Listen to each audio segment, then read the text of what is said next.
যুদ্ধবিরতিতে সম্মত হলেও প্রয়োজন অনুযায়ী লেবাননের সেনা উপস্থিতি বজায় রাখার ঘোষণা দিল ইসরায়েল। দক্ষিণাঞ্চলের নিরাপত্তা অঞ্চলে অবস্থান করবে আইডিএফ সেনারা। এমন সিদ্ধান্তের কড়া প্রতিবাদ জানিয়ে হুঁশিয়ারি দিয়েছে হিজবুল্লাহ।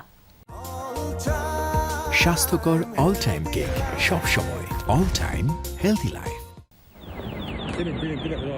যুদ্ধবিরতি কার্যকরের পরও লেবাননে লাগামহীন ছিল ইসরায়েলি আগ্রাসন।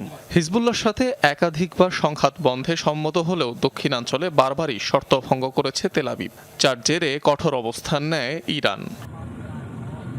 রোববার সুইজারল্যান্ডে যুক্তরাষ্ট্র ইরানের সরাসরি আলোচনার পর শান্ত লেবাননের পরিস্থিতি। নতুন করে হামলার কোনো খবর পাওয়া যায়নি। নাবাতিয়ে, কেফার কিলা সহ সংঘাতপ্রবণ লেবানিজ অঞ্চলগুলোতে বিরাজ করছে থমথমে পরিস্থিতি। তবে দক্ষিণাঞ্চল থেকে ইসরায়েলি সেনারা যে এখনই সরছে না, সে বার্তা দিলেন ইসরায়েলি প্রধানমন্ত্রী।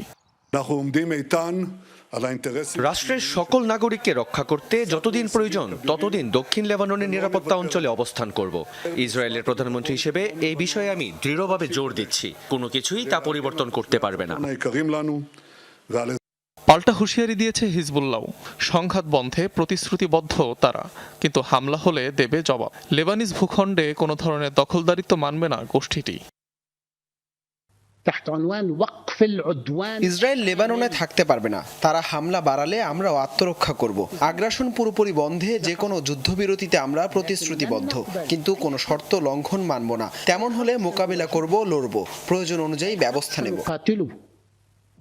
যুক্তরাষ্ট্র ইরান চুক্তির অন্যতম গুরুত্বপূর্ণ বিষয় ছিল লেবানন ইস্যু, কেননা ইরান যুদ্ধে তেহরানের হয়ে যোগ দিয়েছিল সশস্ত্র গোষ্ঠী হিজবুল্লাহ।